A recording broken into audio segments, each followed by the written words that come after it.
The world was stunned this week as former President Donald Trump from Mar-a-Lago's Grand Ballroom demanded massive new tariffs on all Canadian softwood lumber imports. This wasn't just a trade policy, it was a declaration, instantly igniting a firestorm and threatening decades of US-Canada economic partnership. The issue goes beyond lumber.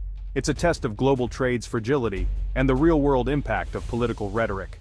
The demand strikes at the heart of the North American economy, risking millions of jobs on both sides of the border. Canada's immediate, severe reaction signaled a bitter fight ahead. The clash over lumber now symbolizes a larger struggle over the future of free trade and international alliances. For families, workers, and politicians, the stakes are enormous. Home ownership, jobs, and the cost of living all hang in the balance. International observers see this as a warning. If the US and Canada can fall out over lumber, what does that mean for global stability? The humble 2x4 has become the epicenter of a political and economic earthquake, connecting high-level diplomacy to everyday life.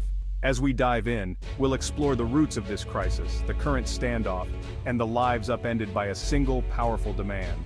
The lumber conflict is nothing new. It's a century-old saga rooted in one core issue. US producers claim Canadian lumber is unfairly subsidized, since most Canadian timber comes from public lands with low government-set fees. This, they argue, lets Canadian companies undercut US businesses, who pay more for privately owned timber. The result? Decades of recurring disputes known as the softwood lumber wars. Since the 1980s, 5 major agreements have come and gone, each a temporary fix. When deals expire, tariffs return, Canada challenges them, and the cycle repeats. The last major agreement expired in 2015, reigniting the conflict. The US imposed duties, Canada fought back in trade courts, and legal victories often felt hollow as new barriers emerged. This endless back and forth has bred deep mistrust and uncertainty. For US producers, it's a fight for survival. For Canadians, it's about sovereignty and resisting American protectionism. Each side believes history is on their side, making compromise elusive. The current crisis is just the latest chapter in a bitter, unresolved rivalry. Understanding this history is key to grasping today's explosive confrontation. The stage is set for another high-stakes showdown. The crisis erupted on August 12, 2025, when Trump demanded a staggering 60% tariff on all Canadian softwood lumber. "We are being taken advantage of by our friends," he declared, vowing to put America first. The 60% figure, double previous tariffs, was designed for shock value, and it worked. Lumber futures soared over 40% in a day, signaling a looming supply shock. Builders scrambled to secure materials while the Dow plunged, led by collapsing home builder stocks. The US Lumber Coalition cheered the move, calling it vital for American jobs. But the National Association of Home Builders warned it would add $35,000 to the average new home, pricing millions out of the market. The US imports about 30% of its softwood lumber from Canada, over 14 billion board feet a year. A 60% tariff would inflate costs, letting US producers hike prices and crippling the construction industry. The Congressional Budget Office projected a loss of 400,000 new home starts in a year, risking a deep recession in residential construction. The numbers are stark. This is an economic earthquake. The fallout was immediate and the stakes couldn't be higher. The US housing market was about to face its biggest test in decades. Canada's response was swift and united. Prime Minister Trudeau, flanked by opposition leaders, declared, "Canada will not be bullied." He promised immediate, dollar-for-dollar countermeasures if the US proceeded. Leaked documents revealed a targeted retaliation list, bourbon, oranges, dairy, and more, aimed at key US swing states. Provincial premiers, especially from forestry-heavy regions, backed Ottawa's hardline stance. Canada also launched a legal challenge under the USMCA, pursuing both retaliation and a binding ruling against the tariffs. This two-pronged strategy, political and legal, signaled Canada's readiness for a prolonged fight. The message: Canada would defend its workers, its economy, and its sovereignty at any cost. The stage was set for a trade war unlike any in US-Canada history.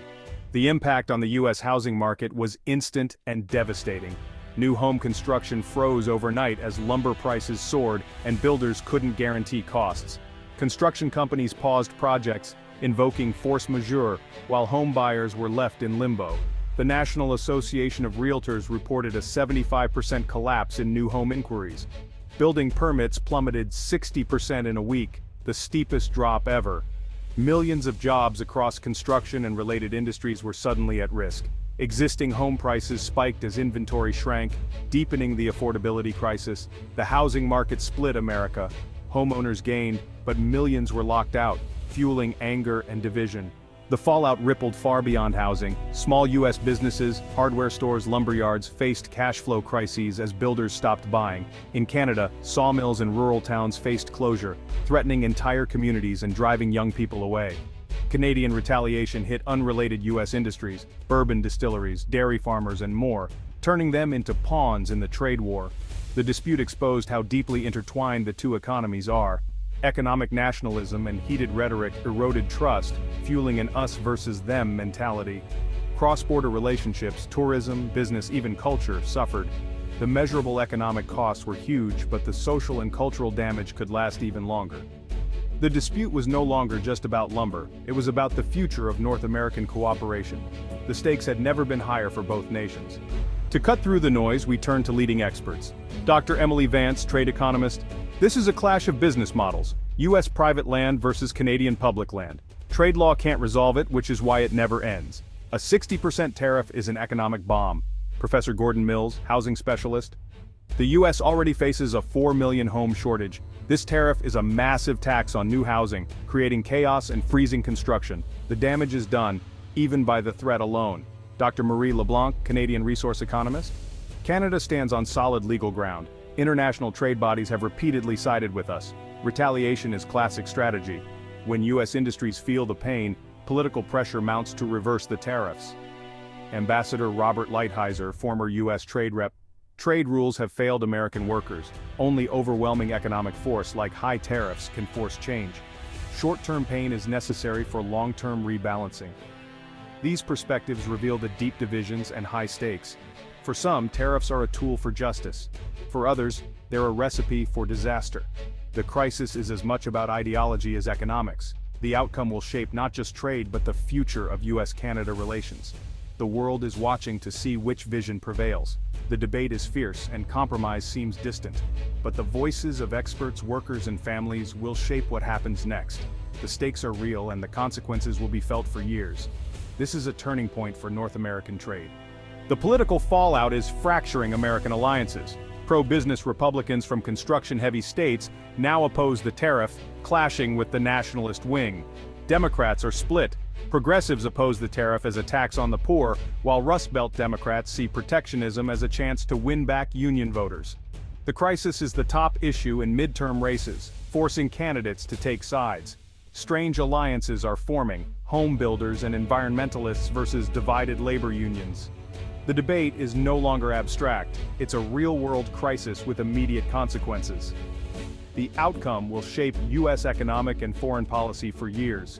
America faces a reckoning: protectionism or partnership. We're at a crossroads. The lumber dispute has plunged the U.S. housing market into crisis and strained U.S.-Canada relations to the brink.